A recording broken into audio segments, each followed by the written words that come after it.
You should have gone with the movie called A Perfect Murder that has nothing to do with Dial M for Murder at Nothing all. whatsoever. Welcome to Recotopia, a happy home for recommended movies, shows, and music from two people you can definitely trust. Trustability varies by region, no guarantees implied.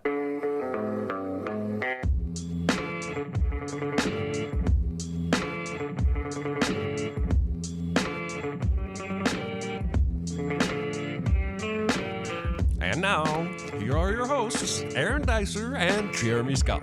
As I sat in the corner, I thought of all sorts of things. I thought of 3 different ways of killing him.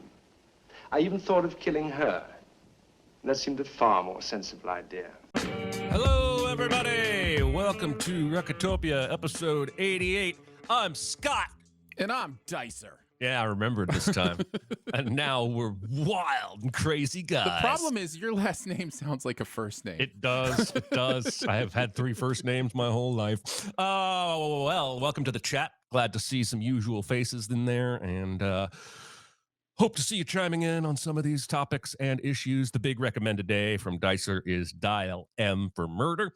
And before we get into that, we like to do the small recommends. And Aaron, I'm hoping you brought a couple with you. It's no big deal. Itty bitty living space. It's so small and light. It's small, it's tiny, it's petite, it's wee. I did not forget. I did bring a couple. Let's start off with the movie. This was a previous big recommend on this show. However, I was not on that show, so I did not get to talk about Talk Radio, which I recently watched. This is Oliver Stone, right? Doing this movie, and it's, it's got a little bit of that dark conspiracy magic that Oliver Stone likes to get into, but it is really a movie, in my opinion, that is, I'm going to say, about 25 years ahead of its time in kind of the stuff that it's dealing with, and the idea of, when we watch movies like this sometimes, this is late 80s when this came out. And sometimes movies just show us that as it is, it always was. Things have always been how we think they are just now.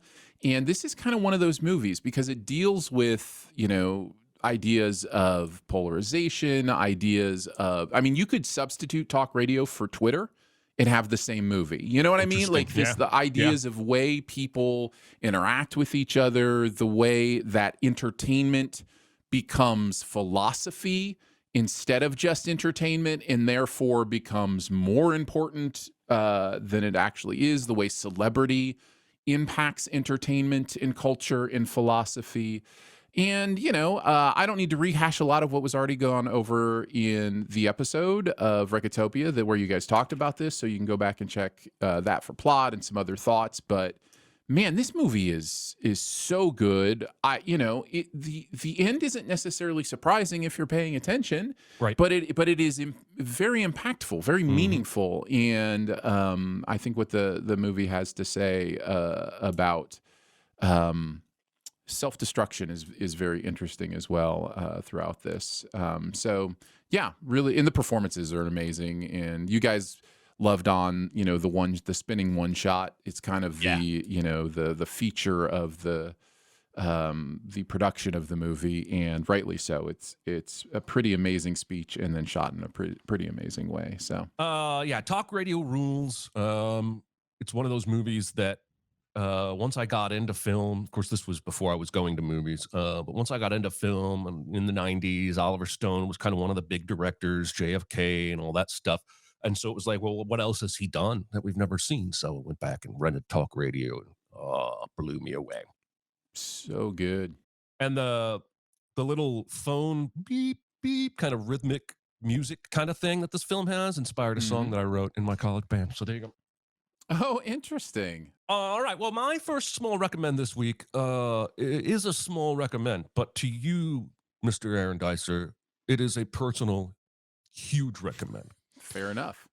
And this is another one of these American-British blind spots where I find out something like, apparently, last week I learned that apparently British people put butter on any sandwich they eat. If you're eating a sandwich, you put butter on that bread, and that just is wild to me. So I have now discovered a game show that's been running for 19 seasons, as they say, since 2008. And it's very similar to one of my New York Times word games I told you about several weeks ago. It's called Only Connect. And have you ever heard of this, Aaron? No, but I did ask Ian about it, and he was like, "Oh yeah, it's the best thing ever. You will love this." He didn't tell me much other than that, so I'm excited for you to tell me your about alley. it. Yeah. This is the nerdiest game show I've ever seen. The contestants openly accept and acknowledge their nerdiness. They are encouraged to name their teams things about their nerddoms, like the LARPers or the Transformer collectors or what have you. And it's all about random things that have a connection and how fast can you spot the connection. And if you miss after four clues, the other team has a chance to steal. And so I'll give you an example of how incredibly hard this is. The show, Wikipedia says the show is intentionally difficult. Mhm. And I am watching not to play along. I'm trying, but I'm not succeeding at guessing any of these. And I'm Right. just in awe. So one example in the episode I watched was from season 19. And the first clue was the word eon, AEON. And the Mhm. second clue was the word numb. And they didn't even wait for the third clue. They immediately guessed Djibouti because the first word had a silent A, the second word had a silent B, the third word was going to have a silent C, and the fourth word needed a silent D. And you Mhm. don't have to guess what she's got on her card as the answer if your logic That's is amazing. right. There was one where it showed a picture of a horseshoe, then a picture of a pencil, then a picture of a walrus, and they buzzed in and got that they're all styles of mustache. And I was like, well, that's absolutely true. But my But brain I would was have not never have gotten there. thinking Yeah. that at all. So I have each of the last 4 or 5 evenings spent about an hour or two watching a couple episodes of this show. There's almost 500 episodes of this show. So loads and loads for you to watch. But I really think this is going to tick that part of your brain that likes language and connections and figuring things out. Oh, this is the kind of stuff I used to do all the time, like with puzzle books and that kind of stuff. Yeah, I would not consider myself like I would probably lose on this show, but like as far as words go, that's my jam. So it'd be a lot of fun. Thanks to Slab for pointing out that I did not mention where I watched this. It's on YouTube. Every episode is on YouTube. Just go to YouTube and type Only Connect. And I forget the name of the channel that those videos are on. Mm. Here we go. Wheels on Genius, all one word, is the name of the channel that hosts Only Connect on YouTube. So there you go. Check it out. Nice. Yeah, I will definitely look for that. That sounds amazing.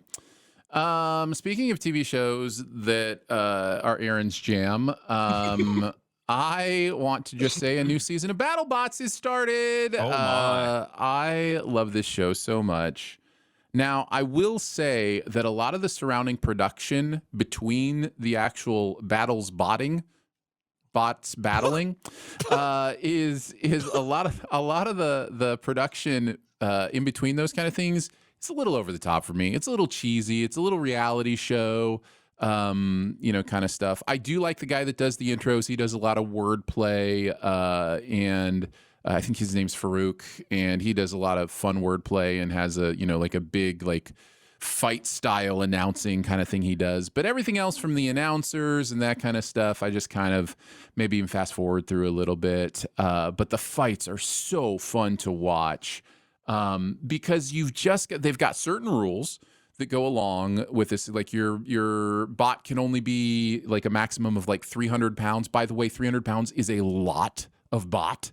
And one of the things you don't realize when you watch this on TV until you see like them bringing their bots in is how huge these robots are. Like they are these giant machines that are just like running into each other at high speeds. And then you start to learn about the different kinds of bots. There's like flippers and smashers and, front blades and back blades and, spinners are an interesting type of bot. And they all kind of have their advantages and disadvantages.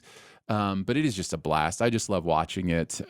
So yeah, if you have Discovery on your TV package, or you can watch it on Max, which is now Max, the one for Discovery. I feel like Battlebots is a thing that's been going on for about 20 years, but I don't know if it's the same show or if it's just different variations. Really? They've adapted. It's evolved over the years, but this is technically, let me look here. This is technically season 9. So this is season 9 of the new format, but this competition was going on several years before that, and there were some specials and that kind of thing. But this is technically season 9 of the new format. Where do you watch it? On Max. And is the goal to flip the other robot upside down? So the rounds are 3 minutes long, and the goal is to absolutely disable the other robot. So you're trying to get it so the other robot is knocked out, can't move, can't, whatever. Now, if both robots go the full 3 minutes and are still mobile, then they'll go to the judges, just like in a boxing match or something like that. So, and they judge them on certain like damage, aggression, and so like there's a car racing. I'm sure they have all these stipulations about what they can and can't do in the build of the robot, right? Materials they can and can't use, and correct. There are no projectiles, so or at least explosion-related projectiles. So you can't make a gun. You can't turn your robot into a gun or a tank. Oh, that they had to specify. You can have arrows. You can throw tennis balls at it if you want. And some of them have. Some of them have had other projectiles. Some of them will split their weight between multiple robots, and they will have a drone that shoots fire down from the sky, and that'll be one of their robots with another one that's doing the groundwork. So, could you make 100 tiny robots? If you wanted to? Yes, that would be a terrible decision. I don't care. I don't care what would you rather, face 100 duck-sized horses or 100 horse-sized ducks. I don't care what, you can have that debate if you want, but the tiny robots will be absolutely a bad decision. You'll just get run over. Oh man, I'll have to check this out. It sounds definitely fun. It is. It's a lot of fun. The chat says the split bots never win, so I'm thinking... No, they usually don't, actually. The split bots don't usually win. There's a lot to be said for just putting all your weight in the main bot. And man, but it is fun because there is a real battle between like the front blades and the flippers. They a flipper can absolutely dominate a match, because if they have a good driver and they can get under you, some of those flippers, because of the pneumatics that they're using, can flip these 300-pound bots 30 feet in the air. It's insane, some of the stuff that happens. Yeah. That's wild. Yeah. I saw an ad on Instagram yesterday and I had the volume off.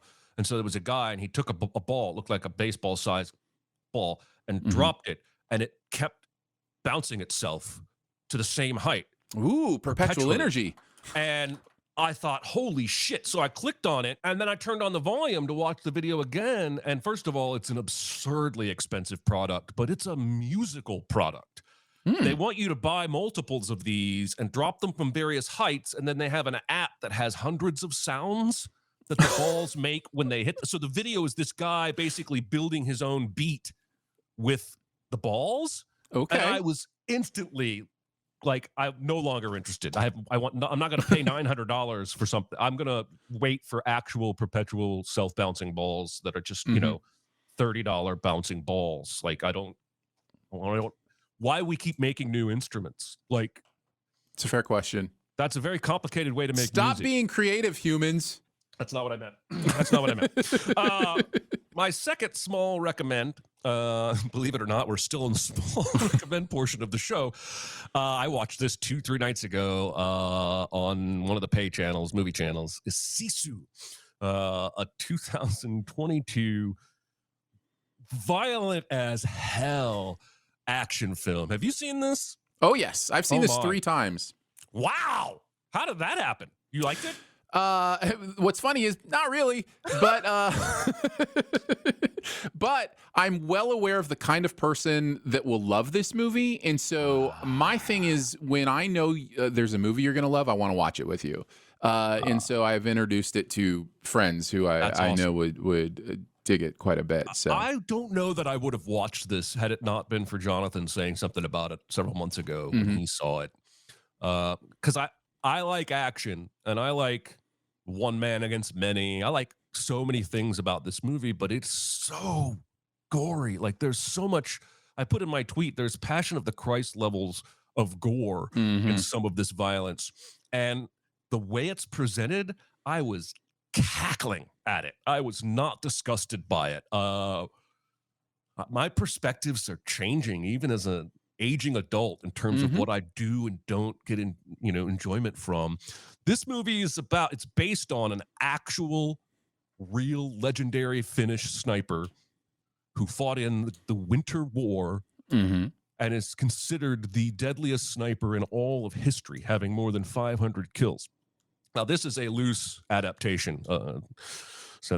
Just saying, he's a real person in real life. So this is a fictional version of him, and he's a gold miner now. He's old, war's over. And this is just after World War II has ended. And we spend the first several minutes just silently watching him mine for gold. One of the things I love most about this movie is how silent it is. There's so much unspoken action that is still riveting. He finds a huge swath of gold, and I absolutely love the actor's 30, 60 seconds after he finds that gold. He takes you on a dozen emotions. So he sets out on horseback to go sell his gold, when he comes across some meandering, wayward Nazis. Because when the war was over and Germany lost, not all of the Nazi soldiers decided to go home and face the music. A great many of them, in fact, fled to other places in the world. These Nazis have 3 vehicles, a troop-carrying vehicle, a tank, and then a covered vehicle with a bunch of women they are apparently raping, they've kidnapped. And they come across this one guy and find his gold. And the rest of the movie is them trying and failing to kill this man. And it gets to a couple of points of comic action where he's shot a couple of times. And then there's a scene where they're shooting a 50 cal at him and he's running away from it. And they manage to not hit him. But aside from that, I was riveted by this movie. I wanted this man to kill every Nazi he saw and take his gold to town and sell it and buy a boat. I don't know if what I've said has encouraged you to watch this movie or not, dear listener, but I loved it. I loved it.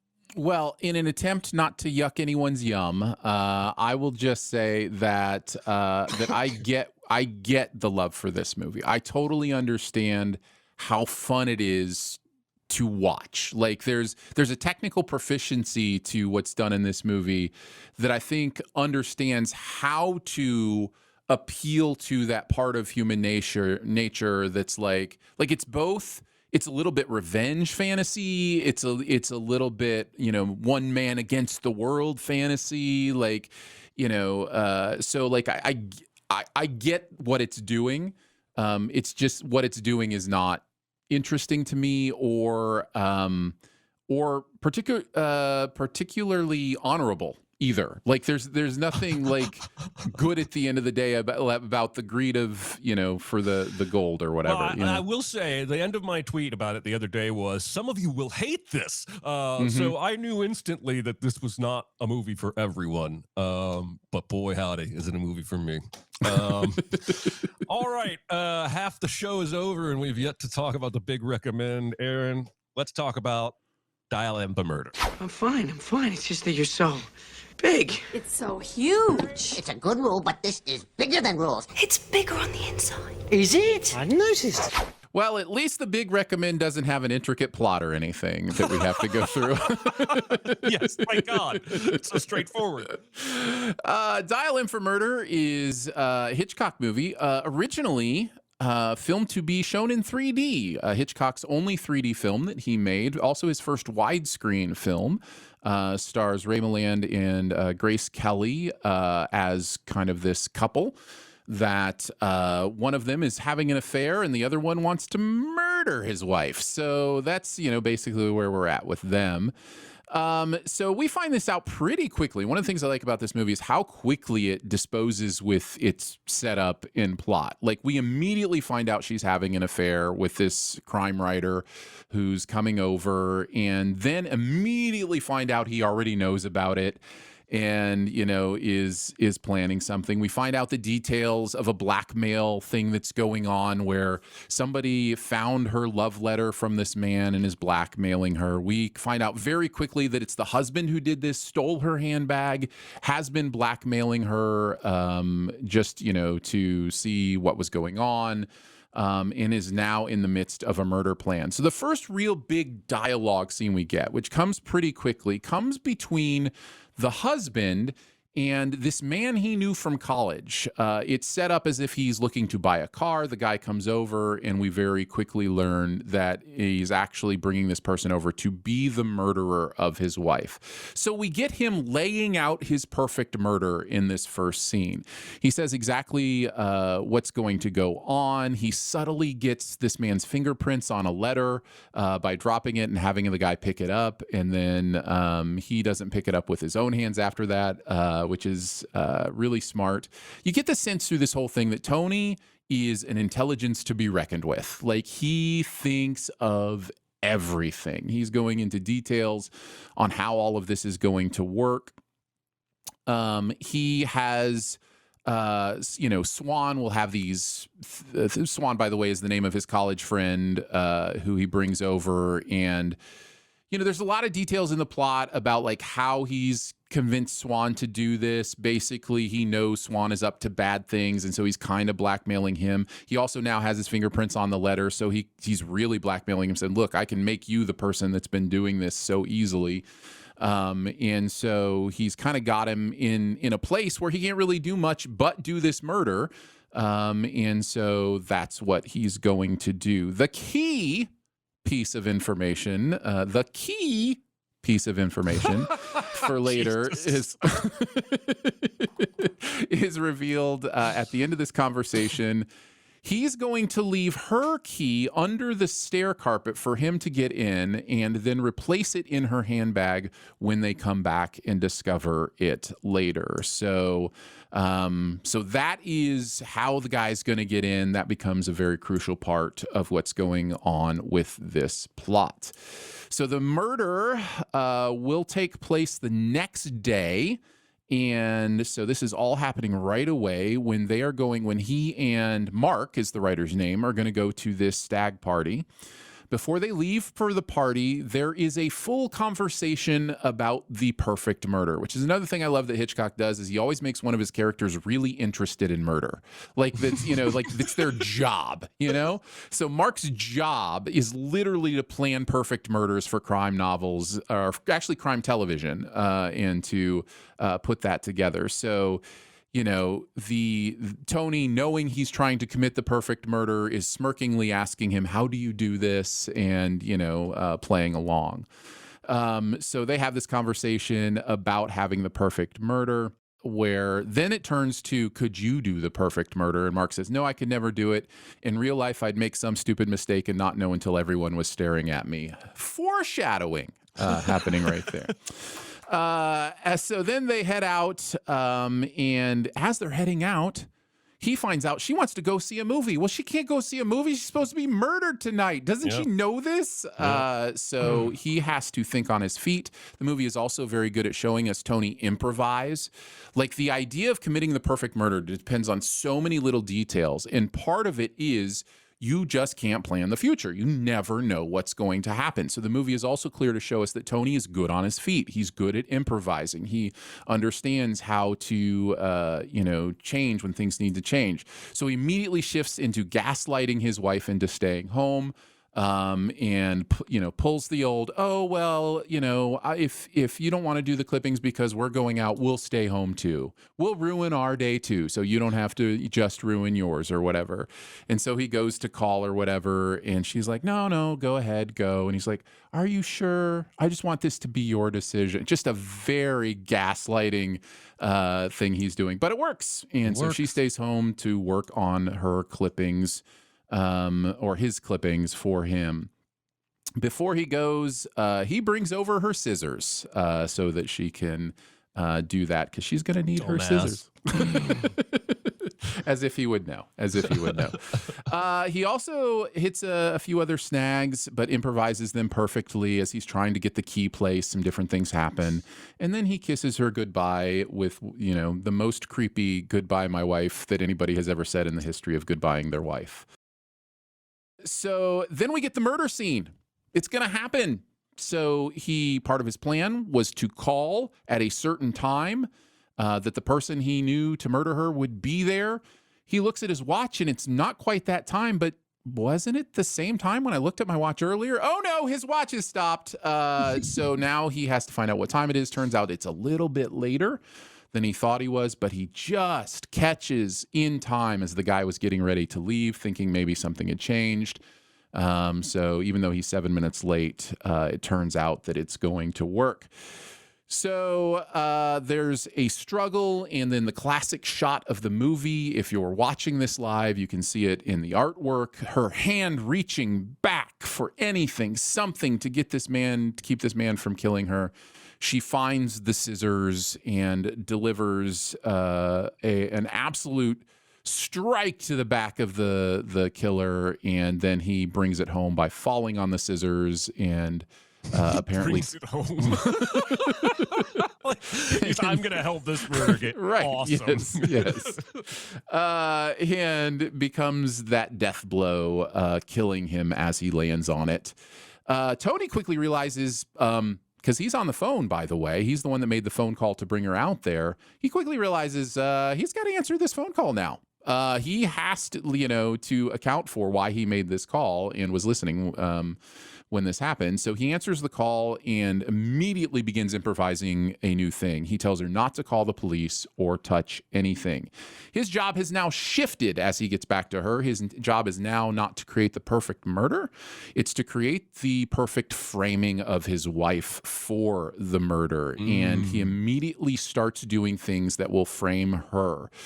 He takes the key from Swan's pocket to get rid of that, puts that key in her purse. He burns the actual murder weapon and then puts her own hosiery into the yard as if that were the murder weapon, and hides a second one underneath the desk mat. Now, I'll just stop and say, nobody uses a desk mat anymore. Everybody used to use a desk mat. I remember this vividly growing in the 80s. Do you remember this, Jeremy? Yes. Like, people would have desk calendars, desk mats, and it was part to keep, like, when you were writing from, like, damaging the wood of the desk or whatever, or doing office things. But now everybody's office things are on a screen, so there are no more desk mats. It's very sad. It's a sad loss for all of us. So anyhow, he puts one under the desk mat and sets her up in that way. The next day, he tells her to say that she didn't call because she thought her husband would. He now needs them to have their stories straight so that she seems like she's the one being sneaky. During the investigation, which, by the way, we now call in the investigator, maybe my favorite character in the movie. I love this performance from John Williams is the actor's name.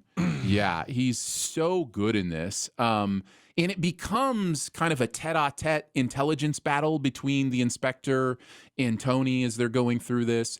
But during the investigation, the shoes show that he very clearly came through the door. He did not go through the yard. They weren't muddy enough. He also had fibers from the floor mat on his shoes. It is clear he came through the door. So how did he get through the door?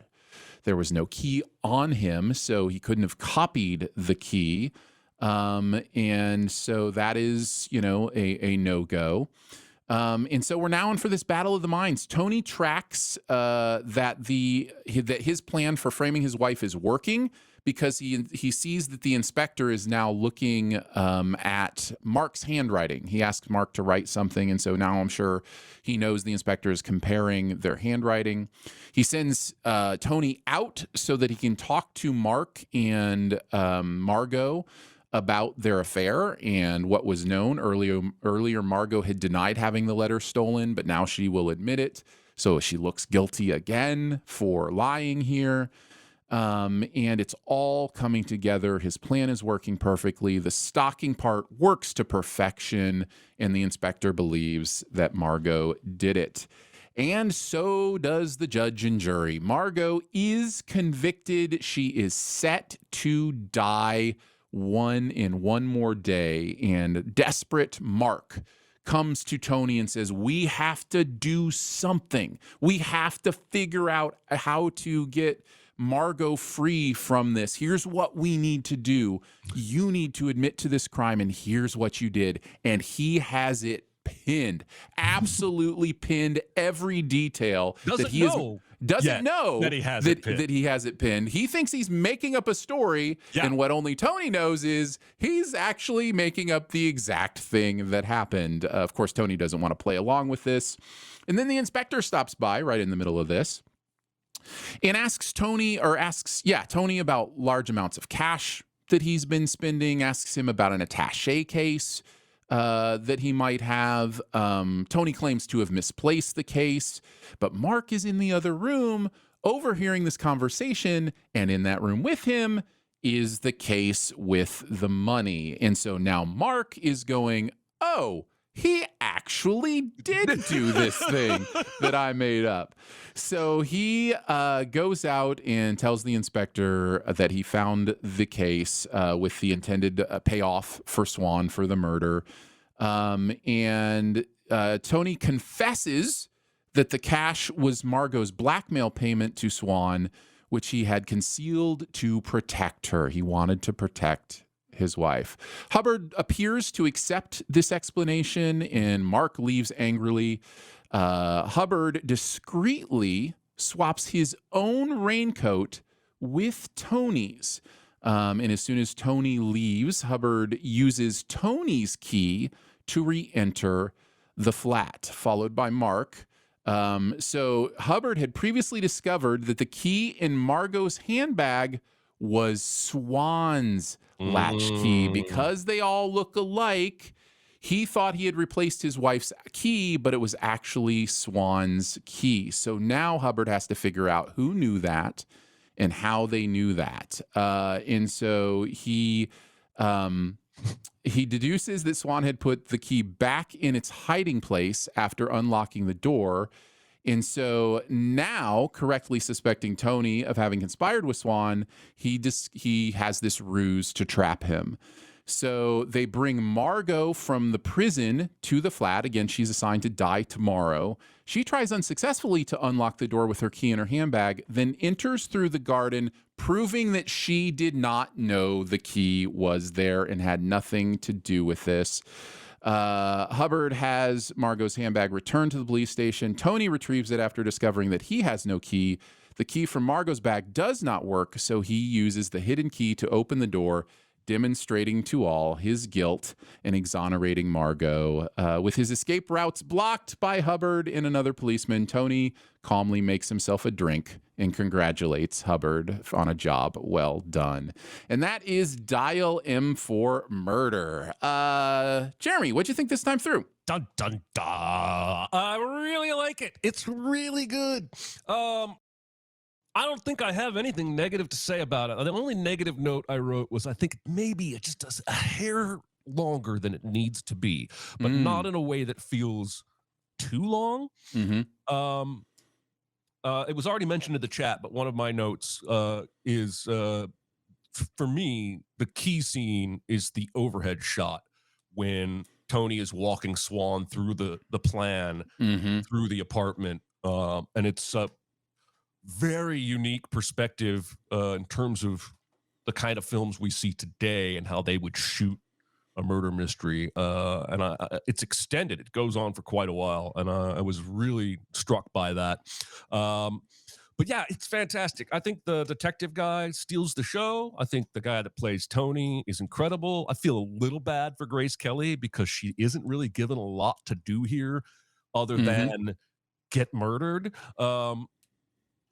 But she's still great. I think she still gives a great performance. I love the intimacy. You can tell it was a stage play first, but in doing some research, Hitchcock went out of his way to try and keep this as confined to that apartment as possible to give you a feeling of claustrophobia.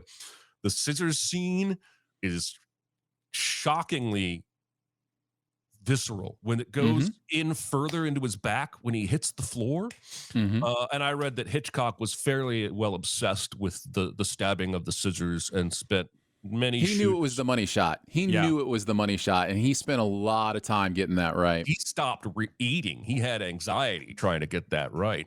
I do want to step out of talking about the film because my most important note about this film, at the top of my page, the closed captions for this film are among the worst I've ever seen in my entire life. Oh.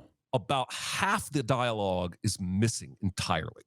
If I were completely deaf, I would have missed 35-40% of this dialogue, and I wouldn't have known it. Because I'm only partially deaf, I was able to hear most of it. But if Tony would say 3 sentences, only 2 of them would show up on the screen. So that was infuriating, and I feel like somewhere we've got to be doing better than that. I feel like you could even put AI on the job. These captions have to be 50 years old. And I don't know why somebody new can't get to them. I loved the line when he says, I was going to pawn you off with an indifferent port. Let's see what we have here. It's kind of wild to me that the version I watched on Amazon is struck from a film print that has like a little filament hair kind of thing at the bottom of the picture for like interesting 20-25 minutes. I love stuff like that because it just shows me that I'm watching actual something that came from actual film. The flat print that most people watch, I believe, is the right eye print from the 3D. So what's interesting, another interesting thing to think about when you're watching the flat print is you're actually watching a little bit of a shifted view of what Hitchcock intended, right? Because if he shot it in 3D for both eyes, then you watching one of those eyes shifts it a little bit to that side, or the perspective a little bit different. So yeah. I love how Tony's plan starts to go wrong right from the start. After having a conversation with the crime writer who says, these perfect crimes always have variables that make them go wrong. From the moment he's trying to hide her or get her key, and he can't even get her key properly. But that's after she's like, I'm going to go to the movies. And he's like, no.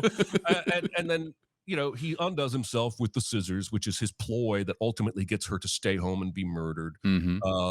But right from the start, like he should have freaking known freaking better and not gone through with it. He should have realized, this is all going. I've had 6 mistakes and it's only been 20 minutes so far. But his arrogance is like the key to his character. Like he just thinks he can improvise all of this and make it work. And he doesn't even approach the murderer he wants to hire until the night before. Right. That's how confident he is. He's going to convince this dude. Oh man. Well, and there's so many of those little touches. Like he knows when the inspector.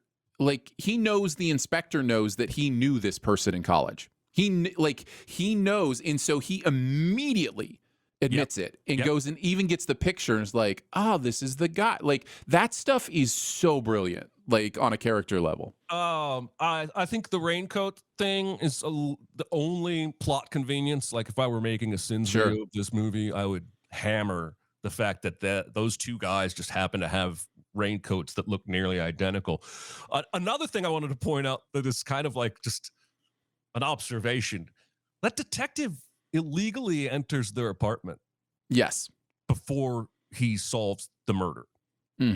Like that's breaking and entering, even though he uses the key. Like that's hella illegal. And if a good attorney is going to probably get Tony off on this charge. Well, and maybe that's what happens. We don't know. They should make a sequel. Dial T for trial. Dial A for acquittal. I don't understand the decision to strangle her. Like, I feel like if I look at murder in an academic way, strangling her with nylons or whatever he uses is about the riskiest way to kill this person. Come out from behind those curtains with a knife and everything goes according to plan. Because strangulation takes several minutes sometimes to complete. It just seems like a really dumb way to try and murder someone, especially when it's premeditated. But Jeremy, if he's not strangling her, we don't get him waiting for her to put the phone down fun, where he's like, do I go now? Do I go now? That is awesome. It is awesome. That moment because he half goes for it a couple times. That is what ultimately undoes all of it, really. All of Tony's mistakes, I think he could have skated by if the murderer had chosen a better murder weapon. Anything with a sharp blade, an explosive projectile from a Battlebot. Well, it has to. The only prerequisite is that it has to be something he would have on him, because he is supposed to have been surprised by her. Like, he didn't come there to murder her. So it has to be like a in the moment kind of thing. Entering, still going to have a switchblade on him or something. Right, exactly. Right? Yeah, blade's fine. Yeah, no, this movie rules. I don't really have anything negative to say, despite the 5 or 6 negative things I had to say. It's really, really good. I love, one of my favorite things is looking for Hitchcock shots. And the one I noticed this time, and there are many in this, you already mentioned the overhead shot is a really fun one. He is setting up the affair between Mark and Margot. And this is happening in their apartment. And they hear Tony coming. We cut to a shot of the door to see him come in, and we hearing his footsteps approach, and we see their shadows separate to opposite sides of the room. That's just such a subtle, interesting, like, these lovers don't want to be found out, so they're going to move to opposite sides of the room. Yeah. And it's just their shadows. It's just like he tells story with the visuals. It's just, I love that kind of stuff. So I wanted to mention that was the one I saw this time watching through this. It's also wild to me that their affair is largely through post. Like, he was in London a year prior. I assume they slept together or hugged something. He goes back to America, and that their affair from there is entirely letters. It's all letters. It's wild. So I also wanted to mention a couple other things. I did get a chance last year. Alamo Drafthouse showed this in the original 3D print, and I did get a chance to see this in 3D from they beginning didn't to even end. air it in 3D when it was released originally. No, not. There were a couple showings, but not as like a big, release kind of thing. Crazy. But I did get a chance to see the 3D print of this, and if perchance you ever get a chance to do that, I highly recommend it. It's clear Hitchcock was using. You'll notice in this even a lot of the low angles, and like there'll be lamps, in between like the characters and the camera, and he would use those foreground things in a 3D space to create the two characters could be talking and they're kind of on the same page. And then when they have dissension, he will shift the camera and the foreground object will be between them, almost like dividing them during, a shift in the conversation. He makes some really interesting decisions. Also, that classic shot with her reaching back in 3D is so powerful.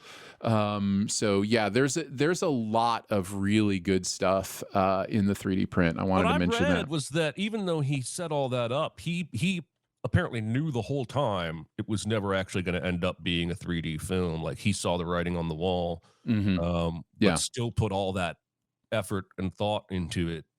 And if he wasn't such a terrible person, he'd be so easy to idolize. Yes. I mean, I don't need to go through everything. Do your own research.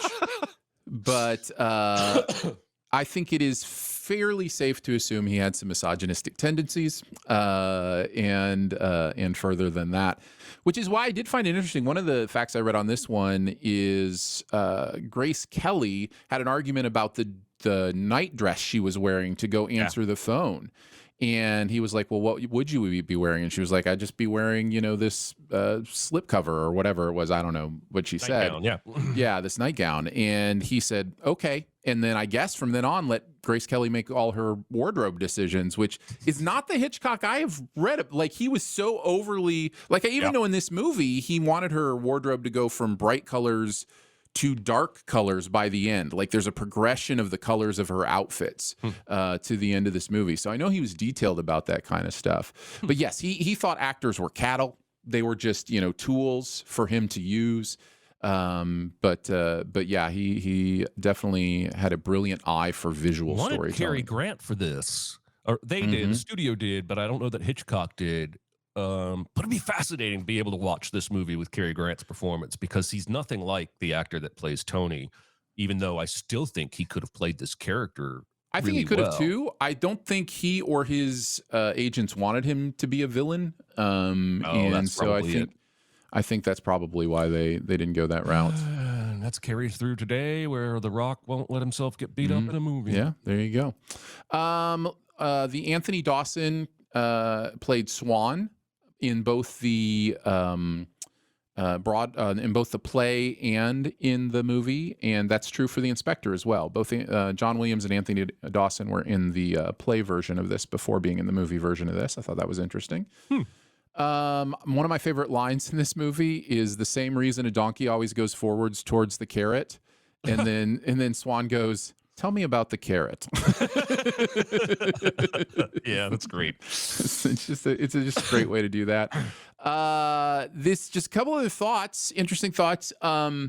The Hitchcock is famous for doing wrong man movies, where the wrong person is suspected of doing something bad. That's a lot of his movies fall in this category. This is his only wrong woman movie, where it's the woman who's suspected of murder that didn't actually do it. So that was an interesting point. And then it's really similar to Strangers on a Train, about a tennis star and a murder. And there is even a subset of people who like to believe that this is a sequel to Strangers on a Train. After a few years of them being married, he decides he does want to murder her. So. So yeah, I thought that was fun too. So there you go. That's my dial in for murder stuff. I do think we need to avoid for at least 6 weeks movies about murderous tennis players. It's all I got, man. It's all I got. All right, so I guess it's time then for the super secret double feature. Be very, very quiet. Secret? What secret? Our dirty little secret. I tell you something I've never told anyone. Well, I am surprised not to have seen any of the 3 movies I wrote down in the chat yet. The first one I decided not to choose is Rear Window. Very similar vibe, lots of long takes with no dialogue.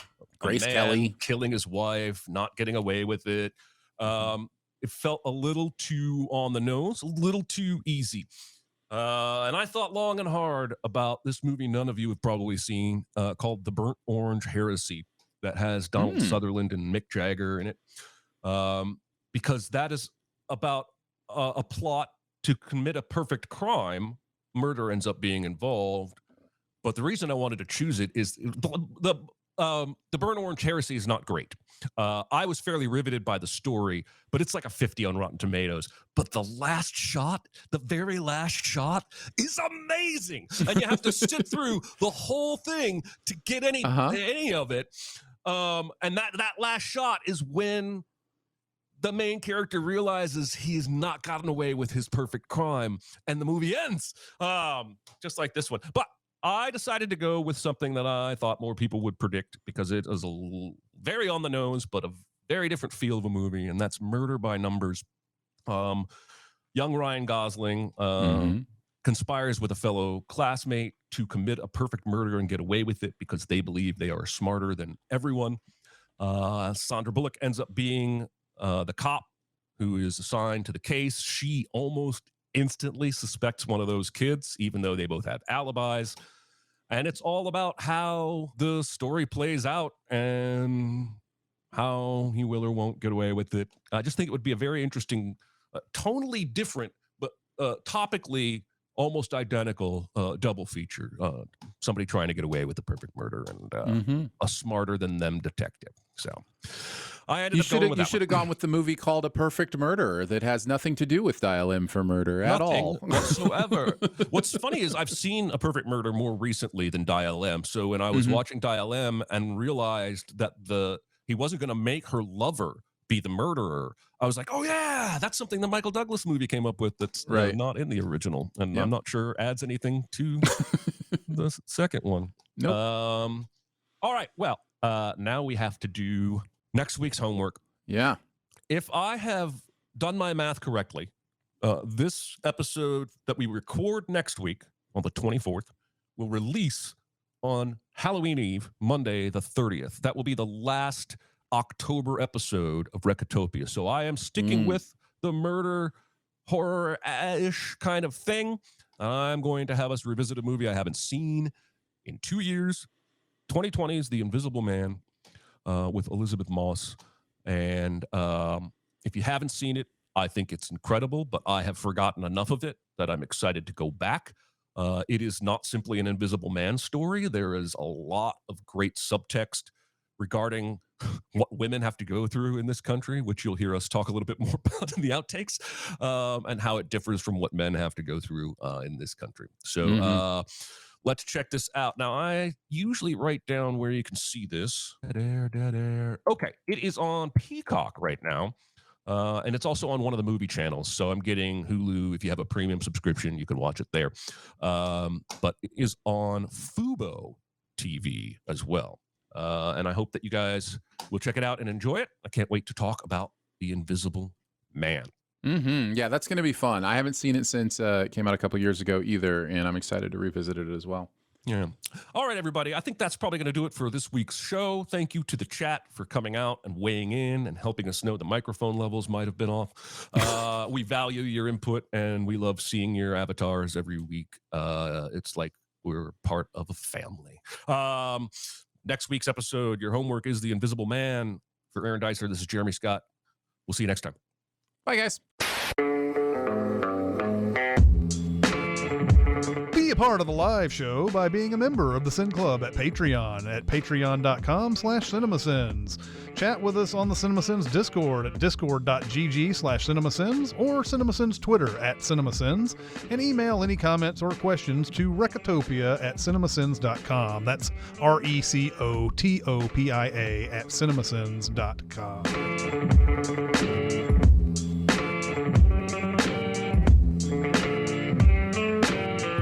Uh-oh, you're quiet. I gotta turn you up. Speak again. Again.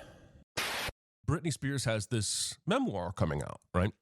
Okay. Like, I think in a week or so. Okay. I remember reading headlines 5-6 months ago that there were A-listers in the entertainment industry that were privately threatening Britney with lawsuits over what they feared the book would contain, including people like Timberlake.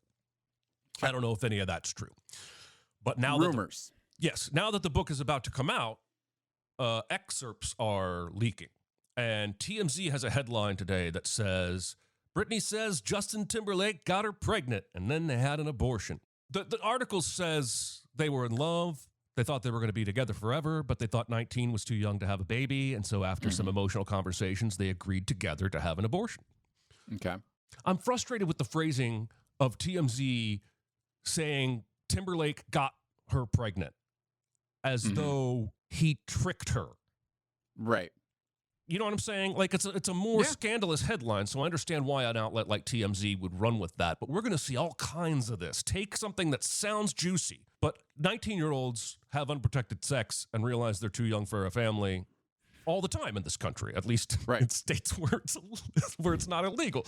And, you know, obviously there are cases of assault. Those don't count. Generally, takes two people for a pregnancy to occur, is what I'm saying. Correct. Like, I feel like the headline should have been, we got pregnant when we were together and then had an abortion. But instead, it's like Justin did an act. Like, he took an action, and she was just a bystander.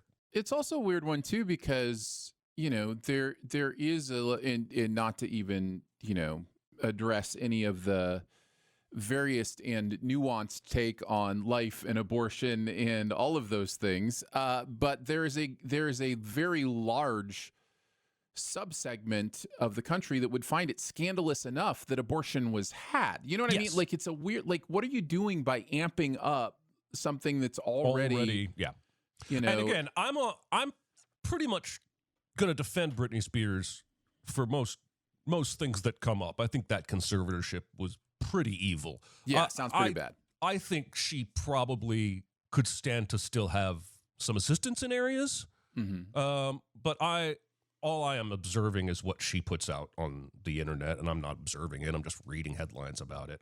Right. But my point is, I'm just talking about language. I'm not really trying to talk about like who's to blame for pregnancy. I mean, I was taught there's like a male sperm and a female egg, and they kind of have to work in tandem. But just the language of it all, that we're going to pull these tidbits as her book comes out, and we're going to make the headline sound 3-4 times more scandalous than it is. Because when you read the article, it sounds like, if you're vehemently against abortion, that's fine. I'm not trying to talk about your morals. Right. I'm just saying it sounds like two young people came to a tough decision together after an accidental pregnancy. It's almost wholesome. And we're making it out to be this, yeah, he knocked her up. Now, granted, I also think Timberlake, is going to face some backlash when this book comes out for how he handled their breakup. And, having a lookalike in this video called Cry Me a River that made, people mad at her as though she had cheated on him, which wasn't really known. And it's complicated. It's murky. All of life is murky, Aaron. You're absolutely right, in my opinion, that the choice to say Justin Timberlake got her pregnant instead of Justin and Britney got pregnant together is a purposeful, inflammatory choice. And it's the tip of the iceberg, though, right, Jeremy? I mean, like, this happens every day with headline articles now, where it's just like, clicks rule all. How do you get them clicks, And to be fair, probably more often than not, targets women unfairly than it does men. Sure. But yeah, DiCaprio's gotten to the point where he catches some flack now. But for the most part, Hollywood A-list men can date whoever they want, and Hollywood A-list women date more than one guy, and they're loose or they're easy. All sorts of pejoratives. Yeah. The English language, man. We're persuaded by it every day in subtle ways we don't realize. I mean, I'm trying to realize them. I'm trying to bring them to light. I'm crusading. Oh, that's a bad choice of word. One level or another, I think language choices are important. I always have, from a very early age when I was taught that certain words were bad words to say. I was also taught that substitutions for those words were just as bad. Like this idea that like what the word you're saying is a reflection of the intent you have. When your intent is to harm someone by using a foul word or whatever, it doesn't matter if you say freak you.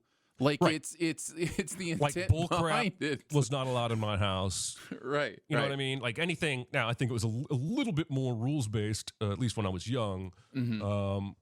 But then as I was older, I remember being taught that it's really not the word you're saying. It's from a religious standpoint, I was taught it's what's in your heart. It's what and God can see that, and so it doesn't really matter what comes out of your mouth. But even if you strip religion away from it, I still think that applies. That it doesn't really matter.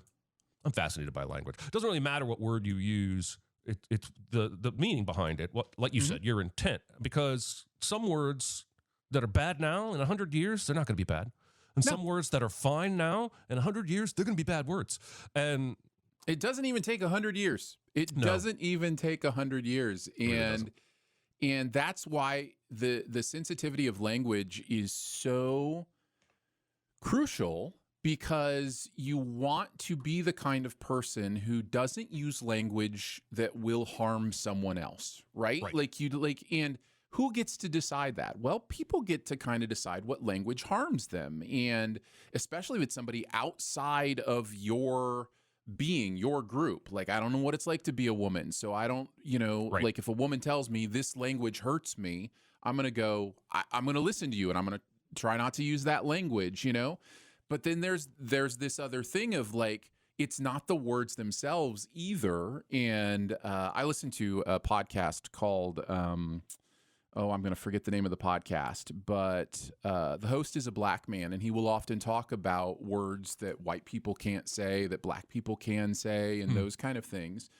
And he did an episode recently on how he feels that the black community has over-stigmatized some of those words for the white community, in that they can't have conversations about those words. Now, like you can't even in a conversation say the word or it means something. Like people will be called out for saying a word during an intellectual conversation about language. Right. And, so he was talking about we have to be, again, this is his words, and I'd love for you to check out his podcast. But he was talking about the idea that we have to be creatures of logic and reason and understand the intent does play a role in the words that are said. Having said that, I'm never going to say those words. You know what I mean? Like, there's no need for me to. Why do I want to? You know what I mean? Like, it's one of those things where it's, just language is like that.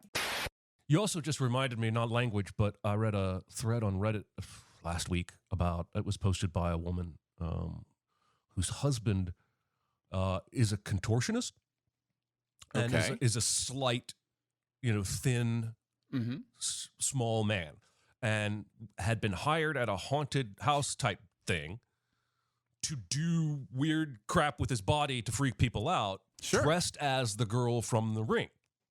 Okay.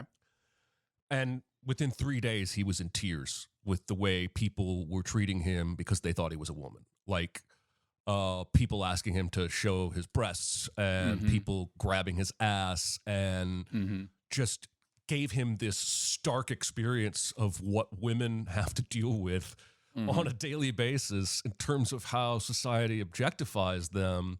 And man, it was hard to read. Like, he was planning to quit after 3 days. Like, I imagine that was very rough for him, but at the same time, I bet it was eye-opening, and I bet it'll change his view. And it was just to read his story was eye-opening for me. So yeah. Yeah. It's tough. For the most part, my strategy today is to try not to use words that have been weaponized against a certain group. Like those are the words I try not to say. Any word that has been weaponized, like, why does it need to come out of my mouth? So that's generally what I try to do. Because I don't want to hurt people. I don't want to. And I know words are just noises. They're just sounds. They're just, whatever. But we cannot eliminate the power that words have. They do have power. And I think that power should be given to the people that those words were used against.